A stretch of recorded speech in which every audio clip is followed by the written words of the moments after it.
Vaina chuan ukulele ale sun thar kan zir haulenga vaina kan zir haule tur chu one in Christ in kalome lalpa ti hlan sakha ukulele a perdan kan zir hawang hela hi in kan langa a medan ha chu karon sei to lawanga a court medan vel ka da khin lawen meidon yo ka channel khalawen ul shalautan asanga e yama b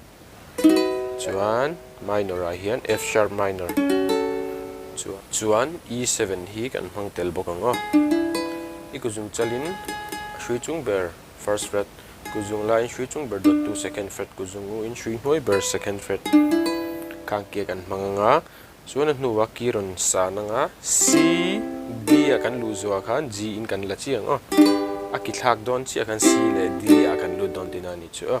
G in kan langa aniama E kati D asanga C minor a E minor kati A minor kan hmanga chuan